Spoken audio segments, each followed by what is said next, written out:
안녕하세요. 한국선진화포럼의 자담회를 시작하겠습니다. 오늘 주제는 연금개혁의 필요성과 방향입니다. 어제 윤석열 대통령께서 취임 100일 기자회견에서 이런 말씀을 하셨습니다. 교육개혁, 노동개혁, 연금개혁이라고 하는 3대 개혁은 중장기 국가개혁이고 플랜이다. 그래서 이건 정부가 어떤 방향을 가지고 일방적으로 밀어붙일 수 있는 게 아니다. 먼저 국민의 여론을 경우에 따라서는 모집단별로 세세하게 파악해 실증 자료도 많이 생산해내고 거기에 틀을 잡아 정부와 국회, 시민사회가 초당적, 초정파적으로 해결할 문제다라고 말했습니다. 그래서 오늘 연금개혁 관련 대한민국 최고의 전문가를 모셨습니다. 연금을 실질적으로 계획을 해 보았던 분이십니다. 순천향대학교 김용하 교수님을 모셨습니다. 교수님 안녕하세요. 네, 안녕하십니까.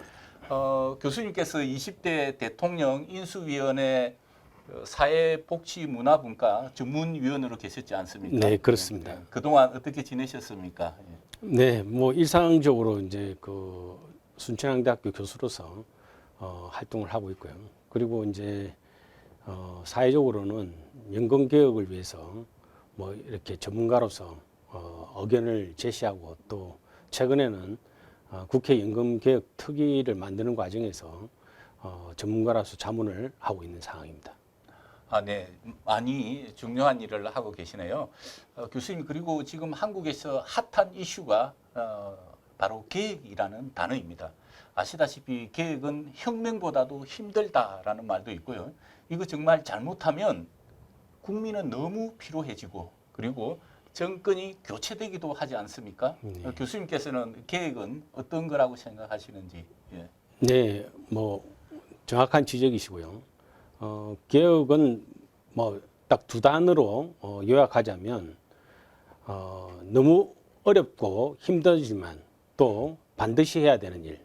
그러니까 사실은 이제 두 가지가 서로 상충되는 말이기도 합니다.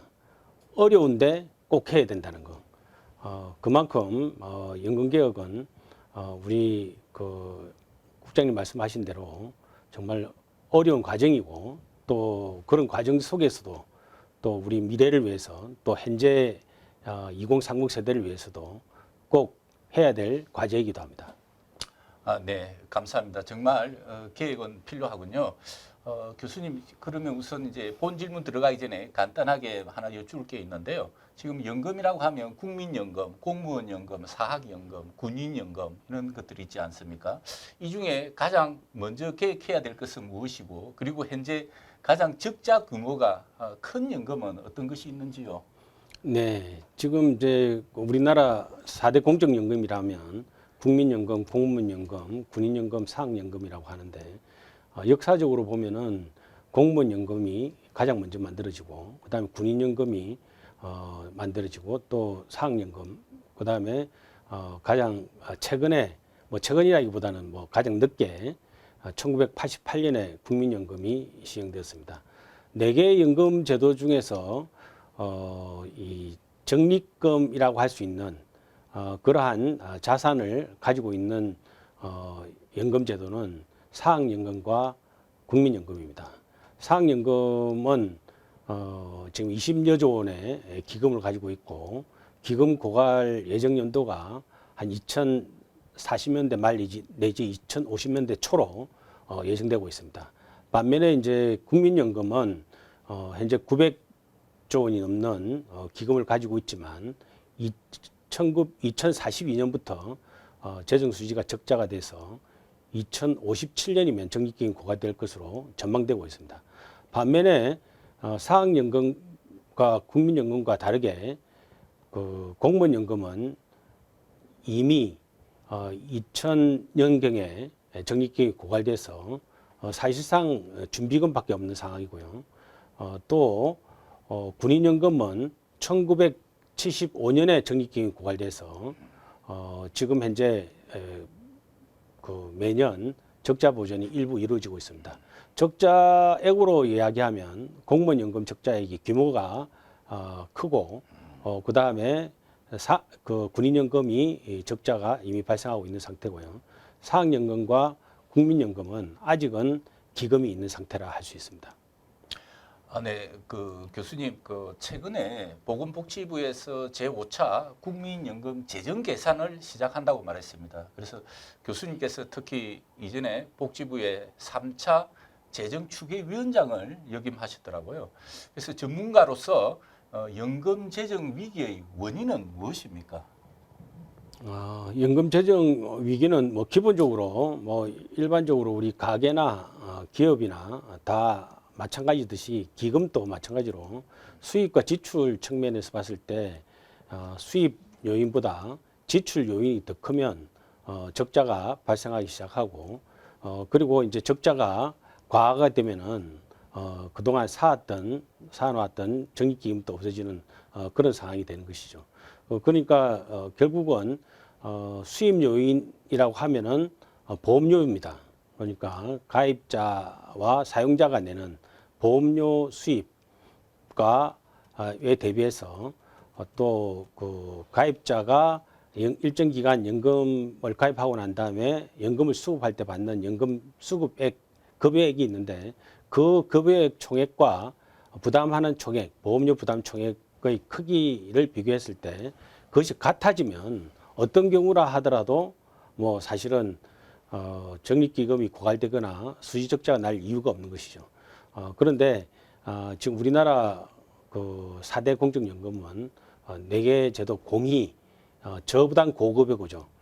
받는 것에 비해서 부담하는 것이 작게 설계되어 있습니다. 그러니까 연금개혁 과정이라는 것은 적게 내고 많이 받는 그런 구조를 받는 것만큼 부담하는 구조로 바꾸는 과정이라고 할 수 있고 그런 과정이 늦어지면 지금 공무원연금이나 군인연금과 같이 적립기금이 사실상 고갈되고 수지가 적자가 발생해서 그 적자 보전이 국고로 세금으로 이루어지게 되는 것이죠. 그래서 이것을 막기 위해서 수지균형 구조로 가능한 빠르게 이행되는 것이 필요한 것이 현재 연금개혁의 뭐 과제라면 과제고 목표라면 목표가 될 것으로 생각됩니다. 네, 교수님 그 요즘에 그런 말이 있습니다. 이거 돈을 내고 못 받는 그래서 특히 젊은 세대들 2030 세대들은 걱정을 많이 하고 있죠. 그래서 참 이 젊은 세대들에게 이렇게 불안을 좀 해소를 해줘야 되는 게 그 목적이지 않습니까? 네. 그래서 좀 좋은 불안을 해소할 수 있는 의견이 있으면 한 말씀 해주십시오. 뭐 기본적으로 이제 재정 건전성을 강화해서 적립기금이 고갈되고 또 수지가 적자 나서 연금 못 받는 사태를 막아야 되는 것이죠. 그렇지만 이제 일반적으로 생각하는 것과 다르게 적립기금이 고갈된다고 해서 연금을 못 받는 것은 아닙니다. 서구의 대부분의 그 유럽 국가들의 공통적인 특징은 적립기금이 없습니다. 적립기금이 없이도 운영될 수가 있습니다. 그럼 어떻게 운영하느냐? 그 당시에 노년 세대에게 필요한 연금 지출액만큼을 그 당시에 노년 세대가 보험료를 각출해서 부담하면 그러니까 일종의 우리가 재정 지출에 필요한 만큼을 세금 거두듯이 연금 지출에 필요한 돈을 보험료로 거둘 수 있으면 제도가 지속 가능하고 연금을 지급할 수 있습니다. 그렇기 때문에 적립기금이 없어진다고 연금을 못 받는 건 아닙니다. 다만 이제 우리나라가 직면한 사항은 적립기금이 없어지면 근로세대가 보험료를 부담해서 노년 세대에게 연금 급여를 지급해야 되는데 저출산 현상과 고령화 현상이 같이 맞물리면서 연금을 수급하는 사람의 수가 연금을 보험료를 부담하는 사람 수보다 몇 배로 많아지는 그런 상황이 발생할 때 문제가 심각해지는 것입니다. 지금 이제 우리나라의 저출산 고령화 현상이 심각하다는 것은 대부분의 국민들이 잘 알고 있는 상황이고요. 다만 이제 그 심각한 정도가 어느 정도냐가 문제입니다. 지금 현재 제도가 그냥 유지할 경우 현재 인구 구조가 통계청에 의해서 전망하는 것에 따르면 그 연금 가입자가 100이라고 하면 연금 수급자도 100인. 그러니까 우리가 보통 노년 부양비라고 이야기하는데 네. 그 노년 부양비가 100이 되는 그런 구조입니다. 그래서 이런 구조 하에서는 만약에 적립기금이 고갈되면 보험료가 현재 그 소득 대비 9%를 부담하고 계신데 이것이 30%로 올라가야 됩니다. 30%로 올라가면은 그 소득의 30%를 국민연금 보험료로만 내서는 사실상 살아가기가 힘든 상황이 됩니다. 그리고 이제 그 당시 이제 2070년 상황이 되면은 실제로 그 국민연금 보험료만 문제되는 게 아니라 건강보험료도 소득 대비 24%로 올라가야 되고, 그 다음에 노인장기요양 보험료는 6%로 올라가야 됩니다. 그러니까 세 개 제도에 합해서 보험료만 하더라도 소득 대비 60%가 됩니다. 그런데 이건 뭐 그 보험료만 60%면 또 생활할 수 그냥 뭐 그렇게 보험료 내고 살지 뭐 이렇게 할 수도 있습니다. 그런데 세금은 아직도 계산을 안 한 겁니다. 세금이 지금 GDP 대비 20%가 이지 않습니까? 그런데 지금 조세 부담률도 계속 올라가고 있는 상황인데 뭐 조세 부담률이 현재 20% 수준이 유지된다 하더라도 2070년 되면은 보험료로 60%를 내고 세금을 또 GDP 대비 20% 내서는 그냥 생활이 불가능한 상태가 되는 거죠. 지속 불가능한 상황이다. 그래서 지속 불가능한 상황인데 이 노년과 관련해서 고령화와 관련해서 사전적으로 조작하고 조정할 수 있는 제도는 사실은 국민연금밖에 없습니다. 건강보험은 미리 사전 적립해서 보험료를 기금을 만들기가 쉽지 않고 노인장기요양보험도 마찬가지입니다. 국민연금만이 사전적으로 적립을 해서 적립기금이 고갈되지 않도록 잘 운용하면 제가 계산한 바로 의하면 17%까지 보험료만 올릴 수 있으면 적립기금이 2100년까지 갈 수 있는 그런 제도가 설계가 가능합니다.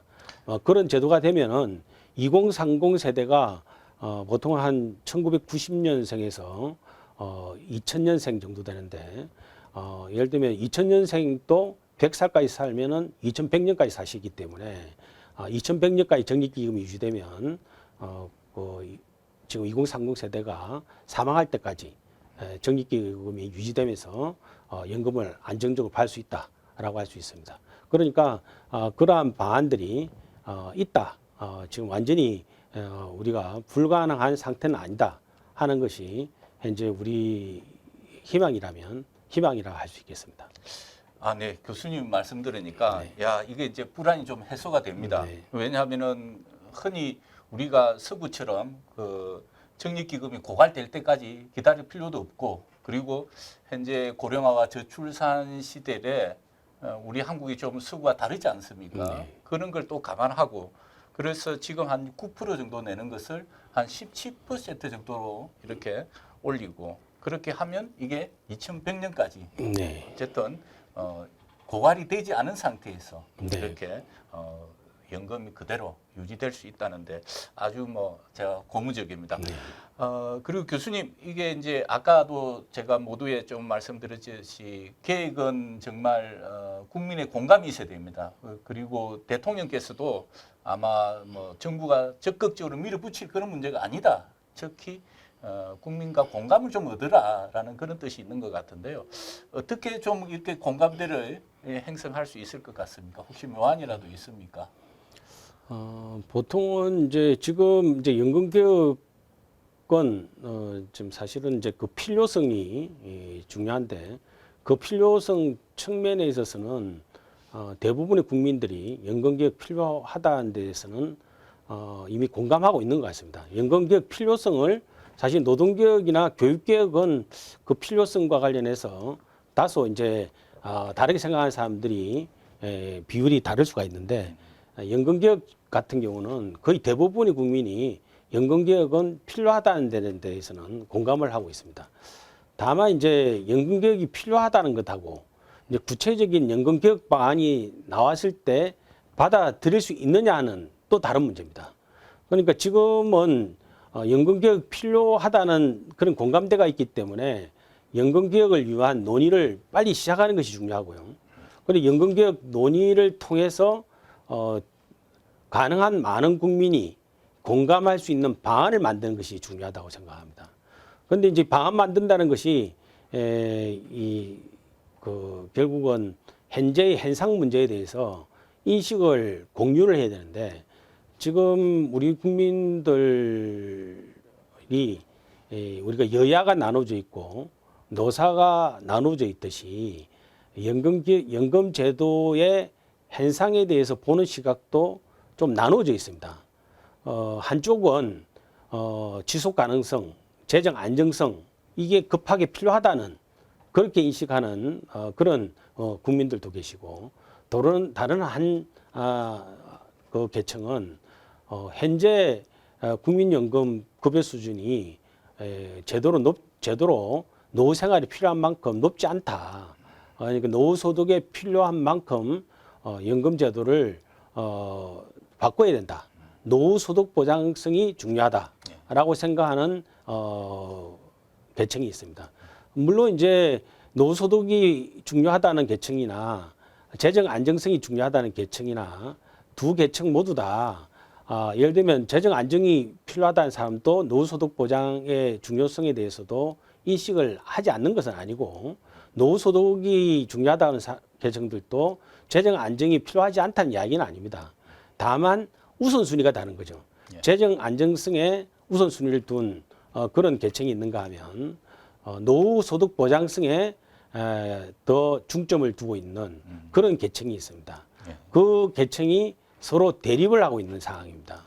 그러니까 그 대립이라는 것은 결국은 그 우선순위에 대한 서로 다른 이견이기 때문에 결국은 재정 안정에 더 포인트를 맞출 것이냐 노후 소득 보장에 포인트를 맞출 것이냐와 관련해서 힘겨루기가 당연히 생길 수 있을 것이고 그런 과정에서 서로의 이견을 조정하기 위한 어떻게 보면은 지루하고도 또 힘든 그러한 과정들이 필요할 수 있습니다.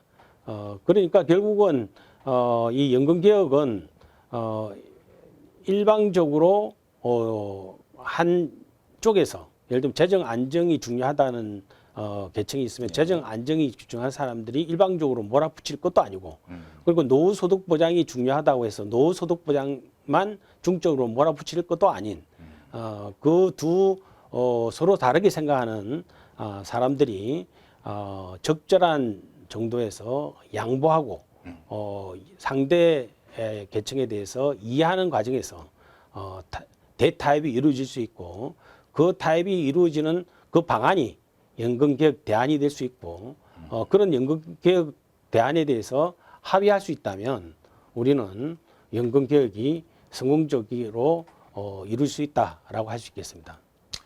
네, 교수님 말씀을 들으니까 이게 재정 안정성과 노후 소득 보장성 이 두 부분에 대해서 이제 우리가 국민들이 정말 진실하게 툭 터놓고 이렇게 공감대를 형성해가면서 대타협 정말 이게 연금 계획이 대계획이군요. 이게 네. 그러면 이제 좀 우리가 오늘 그 자담의 주제였던 필요성이라든지 공감대 부분은 좀 말씀을 드렸고요.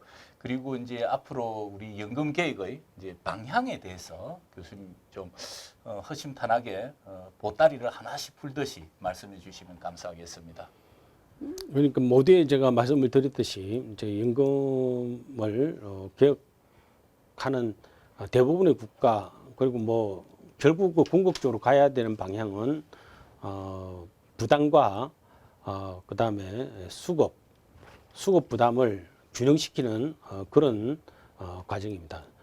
그 수급 부담 균형의 과정이 얼마나 걸리느냐에 따라서 적립기금의 규모 크기가 달라질 수 있고 그다음에 기금이 어느 정도까지 유지될 수 있느냐가 달라질 수 있다고 생각합니다. 결국은 이제 수급 부담 구조를 균형시킨다는 이야기는 우리가 일반적으로 이야기하듯이 좀 뭐 더 내고 덜 받고 네. 하는 그런 과정이 될 수밖에 없죠. 그런데 이제 그러면 더 낸다는 이야기는 보험료를 올리거나 하는 것이고 덜 받는다는 이야기는 연금 급여 수준을 떨어뜨리고 또한 연금 혹은 연금을 받기 시작하는 직업 개시 연령, 뭐 수급 개시 연령이라고 하는 그러니까 우리가 여러분이 이제 국민연금은 지금 현재는 62세부터 받도록 돼 있지 않습니까? 그런데 이제 이게 이제 65세까지 이제 연장하도록 돼 있는데 예. 그 직업 개시 연령을 늦추는 것이 또 이제 연금 급여 지출을 줄이는 방법 중에 하나입니다. 그래서 크게 보면 이 세 가지 틀 안에서 예. 이제 합의가 이루어져야 되고요. 그리고 이제 우리 국민연금은 그래도 다행인 것은 적립기금이 있기 때문에 적립기금을 가능한 더 길게 유지하기 위해서 기금 운용 수익률을 높이는 것도 중요합니다. 일반적으로 기금 운용 수익률을 1%포인트 높이면 기금 고갈 연도가 4 내지 5년이 늦추어진다는 연구 결과가 있습니다. 즉 이제 우리가 기본적으로 연금 보험료를 인상한다든지 연금 급여율을 낮춘다든지 연금 지급 케이스 연령을 늦춘다든지 연금 그 방법과 함께 기금 운용 수익률을 높이는 이 네 가지 방법들을 적절히 조합해서 대안을 만들어야 된다고 생각합니다. 다만 이제 우리나라의 연금 개혁, 특히 국민연금 개혁의 그 과정을 보면 그동안 연금 지급률, 연금 급여를 낮추는 방향으로 연금 개혁을 해왔습니다. 1998년도에 제1차 연금 개혁을 했는데 연금과 관련된 소득 대체율이 그 40년 가입 기준으로 70%로 시작됐던 초기 연금 제도를 60%로 10%포인트로 낮추었습니다. 그리고 2007년도에는 그 60%를 다시 50%로 낮추고 그리고 2027년까지 다시 그 우리 40%로 낮추는 그런 과정이 진행되고 있습니다. 다시 말하면 보험료 부담 수준은 9%는 연금 제도를 만들 때 설정된 그 보험료 수준을 그대로 두고 연금 급여율 받는 것을 줄이는 방식으로 연금 개혁이 이루어져 왔습니다. 그런데 이제 이 40% 40년 가입 기준 40% 소득 대체율은 OECD 국가와 비교했을 때 상대적으로 낮은 수준입니다. 높은 수준이 아닙니다. 그래서 더 이상 소득 대체율인 연금 지급률을 낮추는 것은 어려운 상황입니다. 그래서 지금 이제 그러면 사실 이제 연금 제도적 측면에서 보면 두 가지 보험료를 올리든가 연금 지급 개시 연령을 늦추든가 하는 것인데 수지 균형 보험료 개념으로 보면은 연금 보험료율을 현재 9%에서 17%로 높이는 것이 수지 균형 보험료라고 할 수 있습니다. 그러니까 보험료를 그렇다고 뭐 17%를 높인다고 해서 한 번에 갑자기 뭐 이렇게 8%포인트 높일 수는 없고요. 향후 20년간에 걸쳐서 단계적으로 올리는 것입니다. 그러니까 뭐 5년에 2%포인트씩 올리면 거의 이제 4번을 올리면 8% 올릴 수 있죠. 그러니까 이번 정부 기간 동안에는 2%포인트, 그러니까 9% 보험료율을 11%포인트로 올리고 또 다음 정부가 2% 올리고 또 그 다음 정부가 2% 올리고 또 마지막으로 또 2% 올리면 17%가 되는 거죠. 그러니까 사실 2%라는 것이 노사가 1%씩 더 올리면 되는 겁니다. 그래서 소득 대비 1%씩만 노사가 더 부담하면 지금 향후 그러니까 윤석열 정부 기간 동안에 연금 제도와 관련돼서 우리 가입자가 해야 될 부담은 충분히 한 것이다라고 할 수 있습니다. 그리고 이제 지급 개시 연령 같은 경우는 지금 현재는 이제 62세지만 내년부터는 63세가 됩니다. 그 다음에 이제 그 2028년부터는 64세가 되고 2033년 되면은 65세가 되어야 연금을 받을 수 있습니다. 2030 세대 같은 경우는 65세가 돼야 연금을 받을 수가 있는 거죠. 예, 예. 그런데 이제 지금 평균 수명이 굉장히 빠르게 늘어나고 있습니다. 우리가 1988년도에 국민연금 시행할 때는 평균 수명이 지금보다 훨씬 더 낮았습니다. 지금은 평균 수명이 거의 이제 81세, 82세 정도 되지만 그 당시만 하더라도 한 70세 정도밖에 안 됐습니다. 그러니까 지금 지난 기간 동안에 평균 수명이 10년 이상 길어진 거죠. 그런 것을 감안했을 때 같은 연금 제도인데 같은 보험료인데 예를 들면 평균 수명이 10년 길어지면은 20년 받던 것을 30년을 받게 되니까 그렇습니다. 그만큼 재정 부담이 더 커지는 겁니다. 예. 그러니까 제도 안정화를 위해서는 평균 수명이 그렇다고 뭐 평균 수명이 앞으로 지금 80세 조금 높은데 통계청에서 추계한 것에 의하면 평균 수명이 2070년 정도 되면 거의 90세 정도까지 높아질 것으로 예상됩니다. 그러니까 지금보다 또 한 8세 내지 9세가 더 길어지는 거죠. 그래서 그런 것을 감안했을 때 수급 개시 연령을 그렇다고 뭐 8세, 9세를 다 높일 수는 없고 예. 우리가 예상된 65세보다는 한 3세 정도는 더 높여야 되겠다. 그것도 이제 바로 한 번에 다 높일 수는 없고 예, 예. 우리가 1998년도에 연금개혁할 때 2033년에 65세가 된다는 연금 지급 개시 연령을 65세로 한다는 법 개정이 이루어졌거든요. 예. 그런 그와 마찬가지로 지금 연금 개혁할 때 65세에서 2038년에는 66세, 2044년에는 67세, 2048년에는 68세 뭐 이런 식으로 해서 5년 간격으로 1세씩 정도 높이는 그런 제도 개정안을 미리 만들어 놓아야 현재 국민연금 가입자들이 예. 나는 몇 세부터 연금을 받을 것인가를 계산을 하고 거기에 맞추어서 노후 설계가 가능합니다.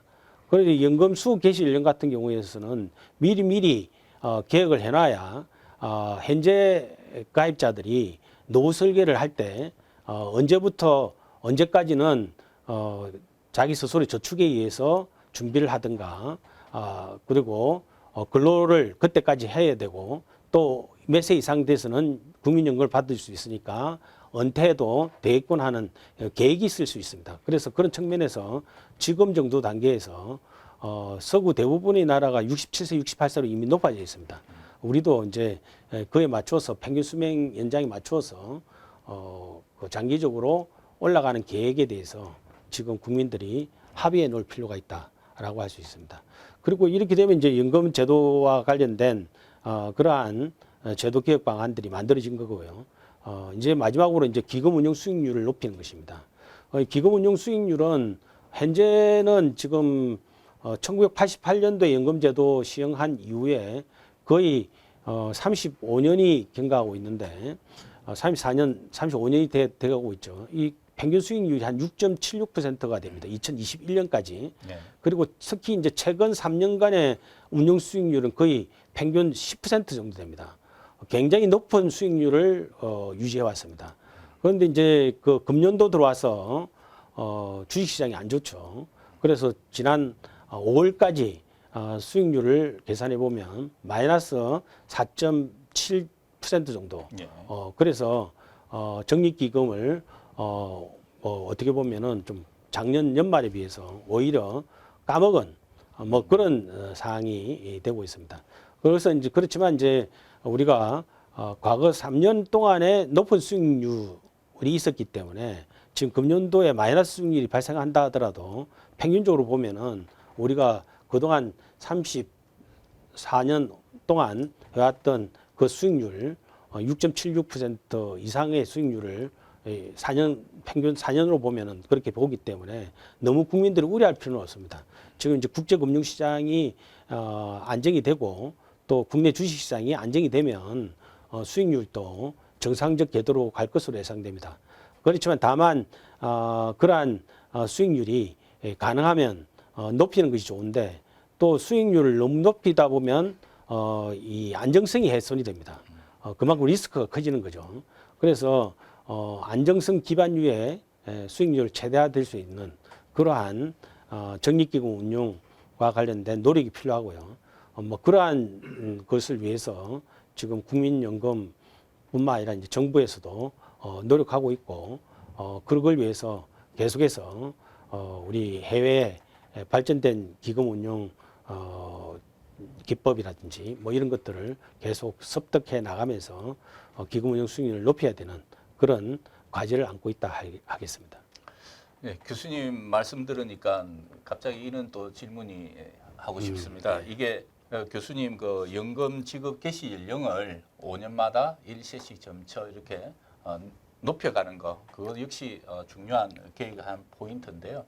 그러면 우리가 또 60세에 은퇴하지 않습니까? 네, 그래서 그렇습니다. 이게 은퇴하고 만약에 이게 너무 늦게 67이라든지 68에 받는다.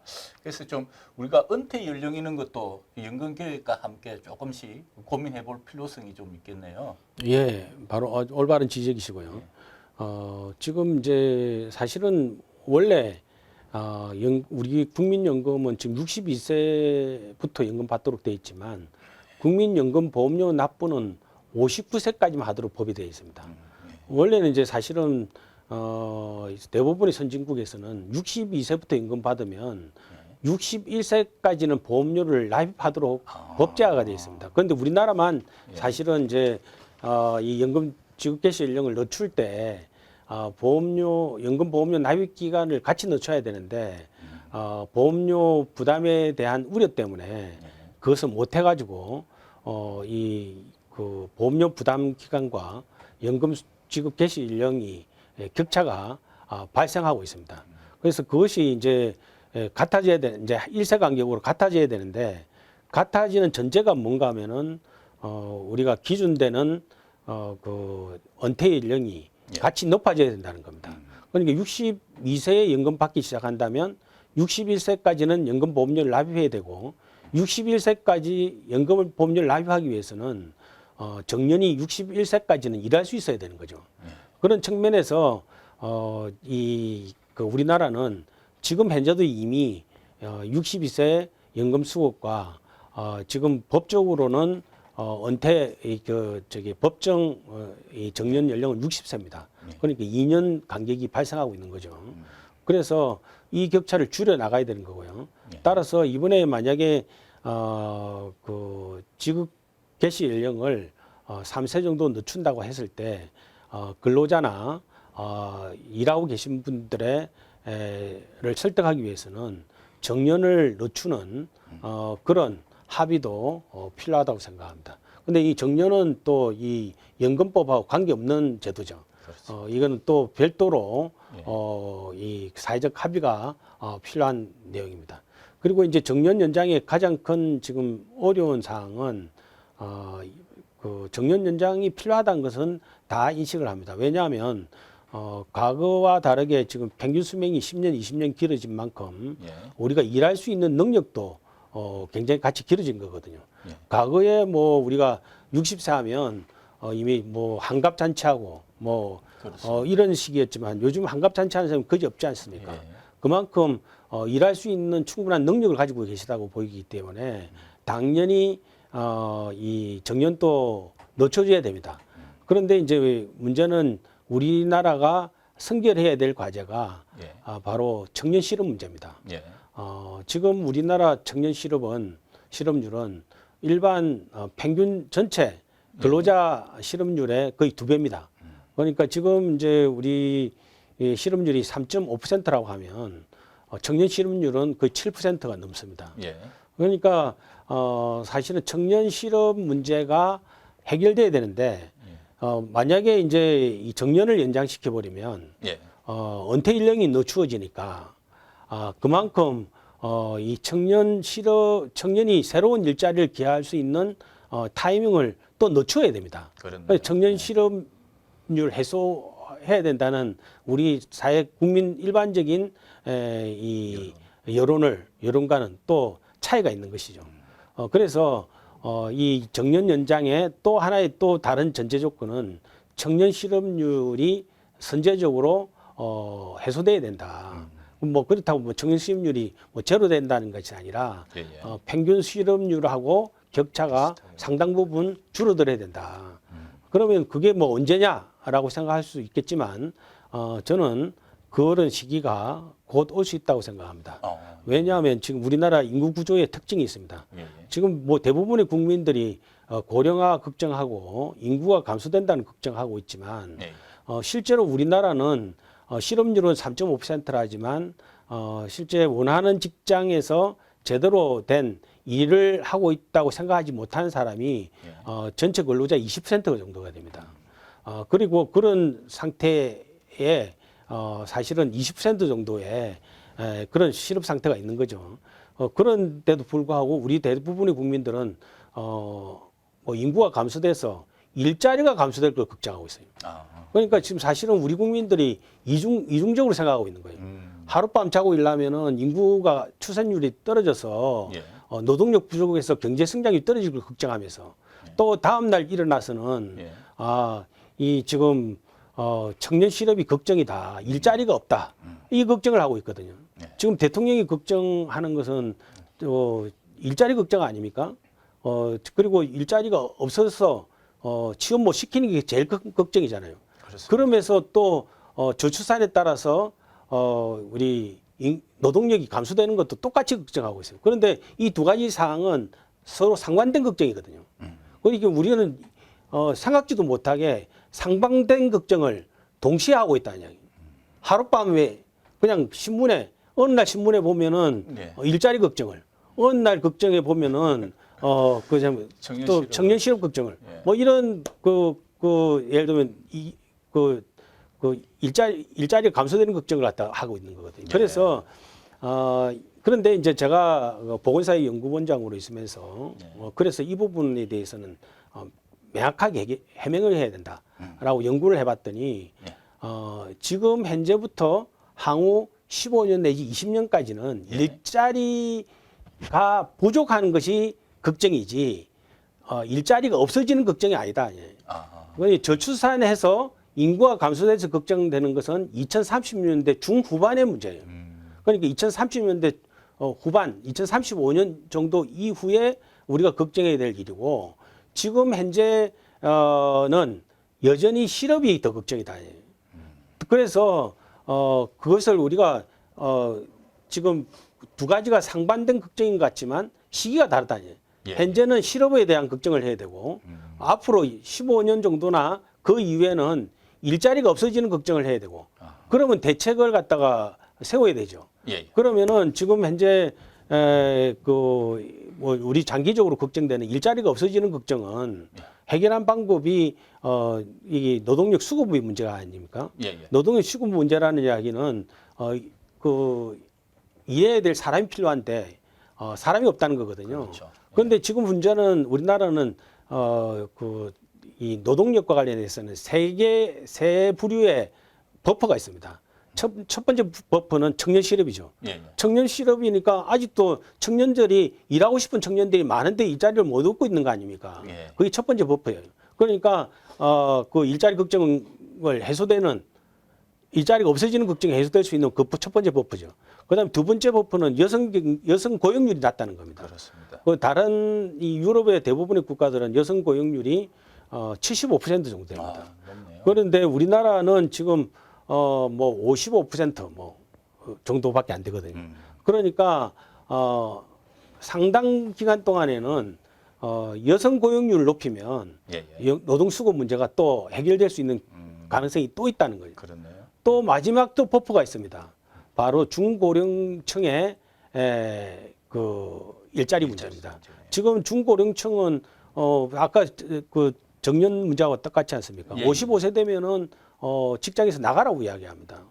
일할 수 있는 능력이 충분히 계신데 그런 버퍼가 있습니다. 그러니까 정년을 늦춰야 되는 거죠.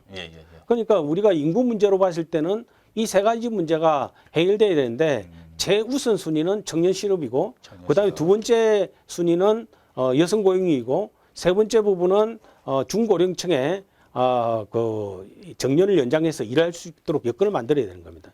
그래서 이런 여건들이 우리가 해야 될 과제들이 연결돼 있기 때문에 있는데 지금 이제 저출산 상황으로 봤을 때는 청년층부터 일자리 부족 문제가 없어져 갈 거다. 이게 청년 실업률이 해소되는 거죠.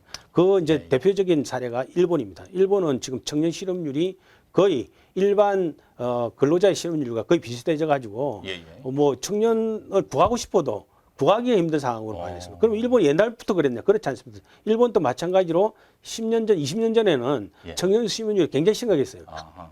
그런데 저출산 때문에 이 수거 문제가 해결돼 버린 거죠. 어. 우리도 그걸 생각했을 때 우리나라가 이제 본격적으로 인구 감소가 시작된 것이 2005년 정도부터입니다. 예. 그렇게 생각했을 때 지금이 17년 정도 됐지 않습니까? 그렇습니다. 그러면은 보통 일자리에 투입되는 게 22세라고 생각하면 한 5년 정도 있으면은 저출산 세대가 이제 이 취업 시장에 들어가게 됩니다. 그러면은 일자리 부족 문제가 그때부터 없어지는 거죠. 그렇게 되면은 예, 예. 그런 이 청년 실업 문제 해소되면서 이제 이 그 정년 연장의 명분이 예. 같이 생기게 됩니다.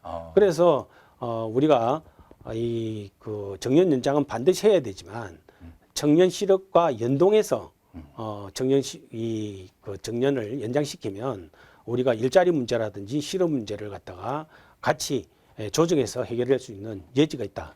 그래서 뭐 그렇게 중장기 계획을 체계적으로 잡는다면 뭐 연금 개혁과 연결해서도 우리가 이 미래에 뭐랄까요 로드맵을 갖다 만들 수 있지 않을까 이렇게 생각합니다.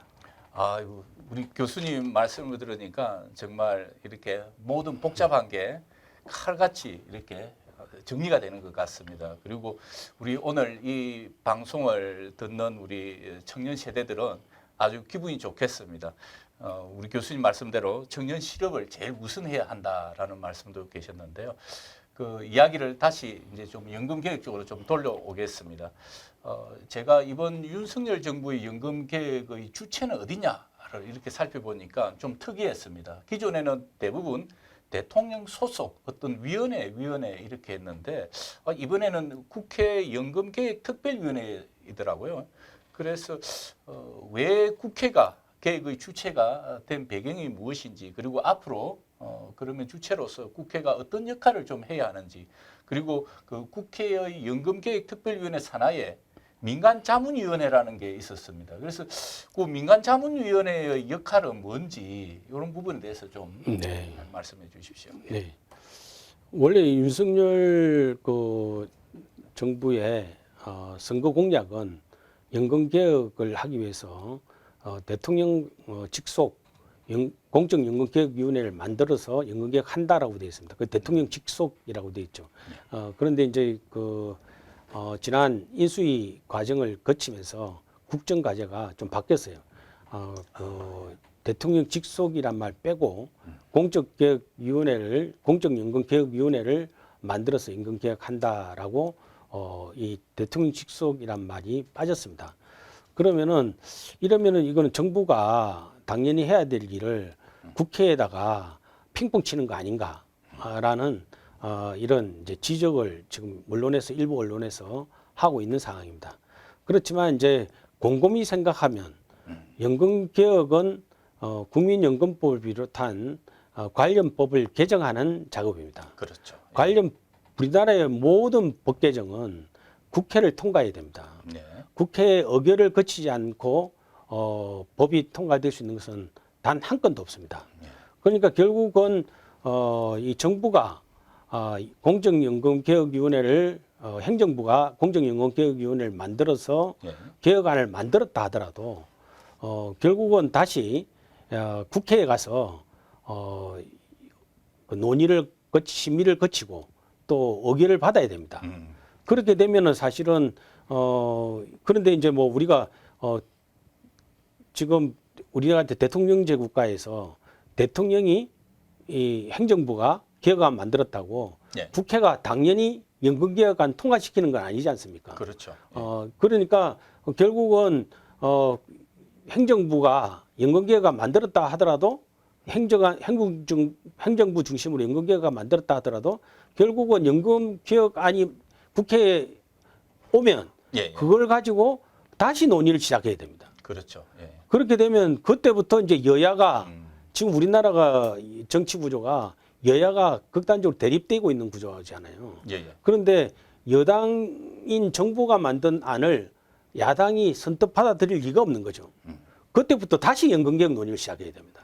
그러니까 이중 연금개혁 논의가 예, 예. 불가피하게 되는 거죠. 그럴 거라면 만약 어차피 국회에서 통과돼야 될 거라면 예. 시작부터 국회에서 시작하는 것이 낫겠다 아, 하는 것이 이제 우리가 그 국회 중심으로 연금개혁 특위를 만들어서 예. 연금개혁안을 만들겠다 하는 그런 생각의 시작입니다. 그리고 사실은 국회를 다시 이제 법안을 심의하고 의결하는 그런 그 우리 그냥 입법부로 생각할 수도 있지만 예, 예. 실제로는 국민의 대표기관 아닙니까? 그렇습니다. 그 국민의 대표기관인 국회에서 심의가 되고 의결이 될 수 있으면 그거는 전 국민의 합의라고 볼 수 있는 거죠. 그렇습니다. 뭐 예. 그런 측면에서 국회 중심으로 연금개혁하는 것이 오히려 현실적으로 실현 가능성이 더 높다고 판단이 되고 그런 측면에서 이제 국회에서 연금개혁 특위가 만들어졌다고 할 수 있습니다. 예. 그렇지만 이제 국회 연금개혁 특위는 지금 이제 여야 국회의원 13명으로 예, 예. 구성되어 있는데 그런데 국회의원 13명이 연금개혁 전문가는 아니거든요. 그리고 국민을 대표하는 기관이지만 예, 예. 국회의원들이 또 연금개혁만 고민할 수 있는 입장에 있지 않지 않습니까? 그렇습니다. 우리나라에 상당히 많은 법안과 많은 국정을 또 국정 과제를 국회의원들이 또 고민하고 또 이제 심의도 하고 의결해야 되지 않습니까? 그렇죠. 그러니까 사실은 이제 국회 13명으로 된 연금개혁 특위가 있지만 예. 연금개혁 특위에서 모든 걸 다 하기보다는 국민의 합의를 모으고 예. 최적의 안을 만드는 것은 국민 합의기구 비슷한 국민 협의기구의 개념인 그러한 아까 말씀드렸던 연금개혁 특위 산하의 민간 협의기구 같은 예, 예. 그러니까 이름은 민간 협의기구지만 사실은 국민들의 아까 제가 국민 대타입이 필요하다고 하는데 예, 예. 국민 대타협을 하는 그런 합의기구, 국민 협의기구를 밑에 둔다는 겁니다. 그래서 거기에서 합의안이 도출되면 예, 예. 그 합의안은 연금개혁 특위가 그냥 심의 의결을 거쳐서 바로 의결하면 되는 거죠. 그리고 이제 그 민간 협의기구에는 단순히 민간인들만 들어가는 게 아니라 예, 예. 그 국회 연금특위의 의원들 중에서도 여야가 또 일부가 또 같이 들어갑니다. 그리고 정부도 그 정부의 각 부처 관련 부처가 지정하는 또 우리 정부 관료가 또 들어갑니다. 그리고 더 중요한 것은 노사 대표, 시민 대표 그리고 전문가 대표들이 들어가게 됩니다. 그리고 그 대표들은 정확하게 여야가 절반씩 그 추천을 하고 그렇게 해서 사실은 절반씩 추천을 하니까 합의가 안 되면 의결이 되기가 힘든 거죠. 예. 그래서 완전 합의가 이루어질 수 있도록 여건을 만들어주고 그 국민 합의기구, 협의기구가 그런 합의에 성공을 하게 되면 연금개혁 특위가 그것을 법안으로 최종적으로 채택해서 의결하면 연금개혁은 끝난다 할 수 있겠습니다. 물론 이제 그 안을 만드는 과정에서 합의국을 만들 과정에서 정부 대표가 들어가죠. 행정부 대표가 들어가기 때문에 정부가 생각하는 안도 그 협의기구에 제안될 수 있는 거죠, 당연히. 뭐 그리고 여야가 또 나는 우리가 생각하기에는 이런 안이 그렇죠. 낫다라고 또 제안할 수 있겠죠. 그리고 일반적으로 또 여당이 주장하는 그러한 안은 정부안하고 같아질 수밖에 없죠. 그러니까 정부와 여당안이 하나가 있을 것이고 예. 야당안이 있을 것이면 예. 그 정부 여당안과 야당안이 조정하는 과정이 바로 국민 협의기구에서 합의하는 과정이고 거기에서 우리가 양보와 서로가 타협이 이루어지면 우리 연금개혁이 완성이 된다라고 할 수 있는 거죠. 예. 교수님 말씀 들으니까 이게 민간 협의기구가 정말 중요한 역할이고 그래서 이제 교수님처럼 이런 전문가들이 그곳에서 또 많이 활동을 하시고 그래서 대타협이 돼서 이렇게 연금 계획이 잘 이루어졌으면 좋겠습니다. 그리고 교수님 간단한 이제 대답해 주시고요. 돌발 질문들이 있습니다. 여기 보니까 흥미로운 질문이 있는데요. 흔히 말하는 더 내고 덜 받는 방식으로 이렇게 계획을 한다고 하는데 이렇게 쉽게 이렇게 말하는 사람도 많아요. 자신이 낸 만큼 받아가는 방식. 그러니까 자신이 작게 냈으면 작게 받아가고 많이 냈으면 많이 받아가고. 그리고 얼핏 보면 오히려 자신이 낸 만큼 받아가는 게 더 공정한 게 아닌가 그런 말씀이 있고 그리고 혹 이전에 자신이 적게 내고 지금 많이 받아가는 사람도 지금부터라도 자기가 낸 만큼 그냥 그대로 받아가시라 이렇게 말하는 게 조금 어디 좀 불편할 수는 있지만은 어떻게 생각하시는지. 네, 뭐 옳으신 말씀이고요. 연금 개혁 방향이 바로 맞습니다. 자기가 낸 것만큼 받는 방향으로 개혁 방안이 만들어졌고 아까 말씀드린 것이 바로 그런 내용들이고요. 다만 이제 과거 이제 가입 기간에 대해서는 덜 내고 많이 받는 그런 구조로 가입했기 때문에 그 부분에 대한 기득권을 또 인정해 줘야 되는 것이 연금제도의 연속성상에서 불가피하게 필요한 것입니다. 다만 이제 향후 가입 기간에 대해서는 부담과 수급이 일치되도록 해야 되고요. 다만 이제 우리 국민연금 같은 경우는 소득 재분배 구조를 가지고 있습니다.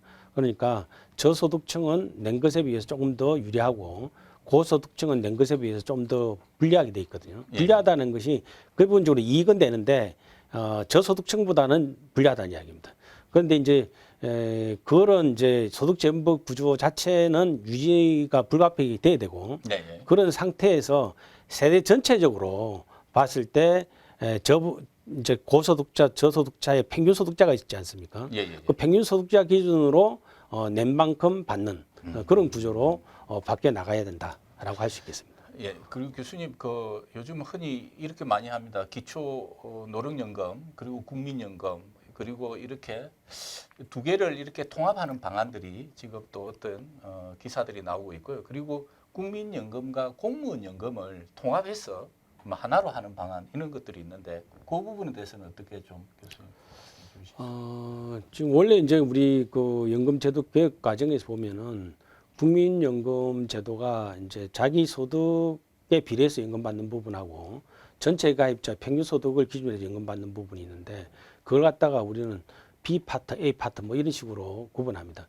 그래서 이제 소득 재분배 구조가 있다는 말은 이제 그런 측면에서 전체 가입자 평균 소득의 기준으로 연금을 산정하기 때문에 우리가 그것에 따라서 소득 재분배가 이루어지는 거죠.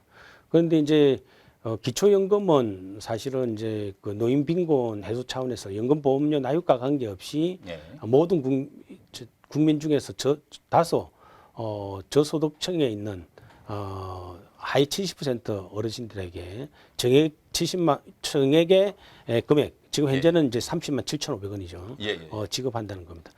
그런 이제 기초연금 부분과 국민연금 부분에 있는 아까 소득 재분배 요소를 결합해서 하나의 제도로 만들고 자기가 낸 것만큼 그대로 받는 그런 제도로 나누는 그런 구조개혁 방안이 개혁 방안으로 논의될 수가 있습니다. 뭐 그런 논의가 있을 수 있고 뭐 그것이 이제 논리적으로 보면은 합리적이고 뭐 그런 쪽 방향이로 이제 돼 있는 나라들이 상당수 국가가 있습니다. 그런데 이제 현재 이제 그런데 그런 구조로 가기 위해서는 이제 그 구조 개혁을 하기 위해서는 과거 가입 기간 부분에 대해서 아까 소득 재분배 요소를 어떻게 조정하고 또 자기 소득에 따라서 받는 부분 어떻게 조정하고 하는 또 기초연금과 연결하는 과정을 어떻게 해야 되나 하는 굉장히 복잡한 이 조정 과정이 필요하기 때문에 그런 조정하는 과정에서 상당히 이제 논란과 갈등이 있을 수 있습니다. 그렇게 되니까 이제 그런 논란과 갈등을 조정하는데 시간이 너무 많이 걸릴 수 있기 때문에 그런 구조개혁 방안이 타당성이 있음에도 불구하고 조심스럽게 이제 이야기가 되고 있는 것이고요. 이번에 연금 개혁을 하게 되면 그런 개혁 방안에 대해서도 물론 검토는 돼야 될 것으로 생각됩니다. 다만 그것이 가지는 이 이해상충의 문제를 예. 어떻게 해결할 것이냐가 중요하기 때문에 그렇죠. 이 부분과 관련된 정리가 필요할 것으로 생각되고요. 그 다음에 이제 지금 공무원 연금 등 특수직역에 있는 연금과 국민연금을 별도로 하고 있는 나라가 지금 사실은 별로 많지 않습니다. 지금 우리나라가 그렇고 또 독일, 예, 예. 프랑스 뭐 이 정도 대륙법 계통에 있는 나라들이 그렇고 일본도 물론 그랬는데 이제 최근에 4대 연금이 다 통합이 됐죠. 뭐 그래서 그렇군요. 예. 중장기적으로 보면은 일반 국민과 특수직역연금 제도를 별도로 운영해야 될 명분은 그리 크지 않습니다. 예. 장기적으로는 바뀌어 나가야 되죠. 그리고 통합돼 나가야 되는 거고. 예, 예. 저도 이제 통합하는 방향이 옳다라고 주장하는 사람 중에 하나입니다. 그렇지만 이제 다만 현실적으로 지금 현실적인 문제가 해결돼야 됩니다. 예, 예. 두 가지 문제인데요. 예. 첫 번째 문제는 통합해야 될 두 연금 제도가 너무 다르다는 겁니다. 특히 이제 재정 상태가 달라요. 국민연금은 2057년까지 적립기금이 유지가 가능한 그래도 적립기금이 900조 원 정도가 있는데 예. 공무원연금은 적립기금이 뭐 거의 없는 상태가 돼 있거든요. 예. 그러니까 사실은 뭐 지금 현재 상태로 보면 예. 부자인 국민연금하고 예. 가난한 공무원연금을 통합해야 되네요. 그러게 되면은 사실은 일반 국민 입장에서는 또 손해라 공무원연금을 통합해야 된다라고 이제 입장을 생각하지만 결국은 가난한 공무원연금을 안게 되면 예, 예. 아무리 문제가 없게 조정한다 하더라도 부담되는 건 어느 쪽이겠습니까? 일반 국민이 더 예를 들면 우리 정서상으로는 통합돼야 된다고 생각하지만 예, 예. 가난한 공무원연금을 알아야 되는 문제가 있습니다. 그렇네요. 그래서 그런 부분의 문제가 그러면 현실적으로 어떻게 조정되느냐? 지금 공무원연금 아까 적립기금이 없다고 하지 않았습니까? 예, 예, 예. 그러면 지금 재정을 어떻게 운영하고 있는가 하면 공무원연금의 보험료를 18%입니다. 예. 일반 국민연금의 보험료는 9%밖에 안 되거든요. 예. 보험료를 2배가 높습니다, 공무원이. 예. 그러면 18%의 보험료를 그대로 받아가지고 그 돈을 현재 연금 수급하신 분한테 다 드립니다. 다 100% 보험료 들어온 걸 다 100% 그해 연금급여로 다 지급해요. 그런데도 부족해서 3조 원을 국고보조로 좀 메꾸고 있는 상황이거든요. 내고 있다. 그러니까 지금 연금보험료 받아서 바로 연금급여식 하는 지금 서구 유럽과 같은 연금제도가 이미 운영하고 있는 것이 이제 공무원연금이죠. 예.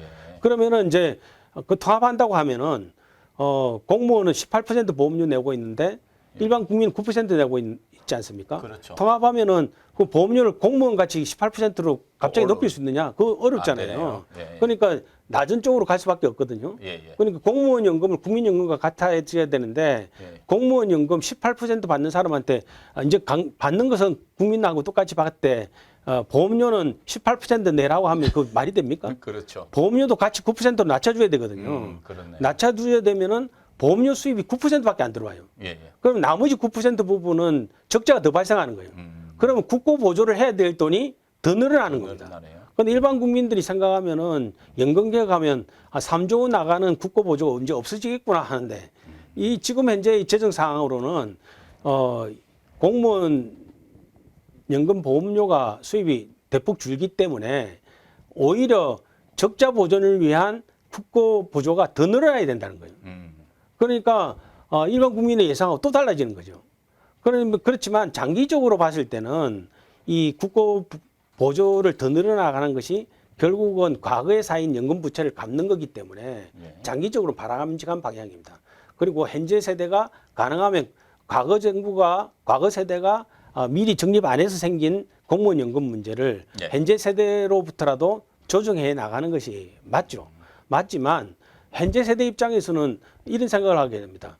과거 정부, 과거 국민들 안 했던 걸 왜 우리가 다 뒤집어 써야 되는가 예. 하는 생각을 하게 되는 거죠. 그러니까 사실은 그 연금 그리고 이제 더 현실적인 문제는 지금 현재 우리 국가 재정이 예. 그 재정 수입과 재정 지출의 차이가 한 100조 정도 됩니다. 그렇죠. 100조 원의 적자가 발생해서 국가 부채가 100조 원씩 늘어나고 있습니다.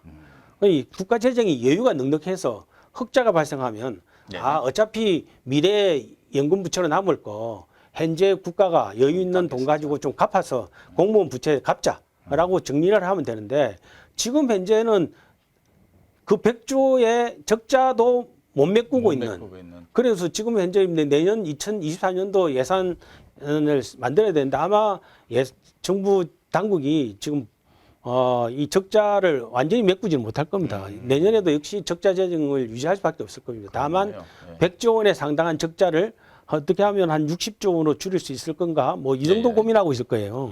그럴 때 그렇게 생각하면 여전히 60조 원이잖아요. 그렇죠. 그런데 여기에다가 이제 공무원 연금 적자 연금 개혁을 연금을 통합함에 따라 생기는 적자를 더 합해야 되는 상황이에요. 그렇네요. 그러니까 현실적으로 재정 여력이 없는 상태예요. 그러니까 이 당위성이나 그다음에 어떻게 보면은 장기적 방향으로 보면은 4대 연금이 통합되는 게 맞지만 현실적으로 국가 재정 여력이라든지 국민의 부담 정도를 생각하면 개혁할 상황이 안 된다 하는 것이 어려움이라고 할 수 있겠습니다. 교수님 끝으로 이제 마지막 질문을 좀 편안한 걸 드리겠습니다. 저희 한국 선진화 프롬은 비영리 공익법인입니다. 그리고 이제 아까 그 우리 대통령께서도 말씀하셨듯이 이 연금 개혁 같은 것도 정부, 국회, 시민 사회가 이렇게 함께 논의를 했으면 좋겠다라는 의견이 있었는데 우리 비영리 공익법인이라든지 시민사회 단체들이 앞으로 그 연금 개혁에 대해서 어떤 활동을 좀 했으면 이렇게 잘할 수 있을 것 같습니다. 뭐 우리 이제 시민사회 단체는 그 시민 사회를 대표하는 그러한 일종의 이제 어떻게 보면 비영리 조직이지 않습니까? 그렇습니다. 당연히 그 단체를 의 구성과 그 단체를 지지하는 입장에 있는 사람들이 있을 것이고요. 그분들의 이해에 맞게 연금 개혁에 대한 안을 만들고 그런 안에 대해서 힘을 만들어 나가는. 그러니까 아까 예를 들면 뭐 우리가 그 재정 안정화가 중요하냐, 노후소득 보장이 중요하냐 하는 것이 어떻게 보면 지금 대립하고 있는 구조인데 예를 들면 이제 어떤 시민단체는 노후소득 보장이 중요하다는데 지지를 할 수도 있고 어떤 시민단체는 노후소득 보장도 중요하지만 지금은 일단 재정 안정부터 해야 된다라고 생각하는 사람도 있으면 각 시민단체가 자기의 가를 지지하는 그러한 국민들의 이해를 대변해서 그러한 입장에 대해서 명확한 입장을 가지고 지지와 또 그런 그 과정에 참여하는 것이 필요하리라고 생각합니다. 그러네요. 이게 시민사회도 이렇게 다 함께 같이 또 성향이 또 서로 다르지 않습니까? 또 시민사회들끼리도 좀 서로 또 논의도 하고 그리고 아까 말씀하셨던 국회에 있는 민간협의기구에서도 시민사회가 또 좀 참여할 수 있는 부분 또 참여해서 이렇게 논의하면 될 것 같습니다. 이상으로 오늘 자담회를 마치겠습니다. 여러분의 속이 시원해졌으리라 믿습니다. 무엇보다 개혁은 국민의 공감대가 중요합니다. 어려운 연금 개혁을 슬기롭게 추진하여 좋은 성과가 있기를 기원합니다. 오늘 연금 개혁에 대해 정말 많은 말씀을 해주신 김용화 교수님 감사드립니다. 감사합니다. 오늘 사회를 맡은 한국선진화 프롬 강평기 사무국장이었습니다. 감사합니다.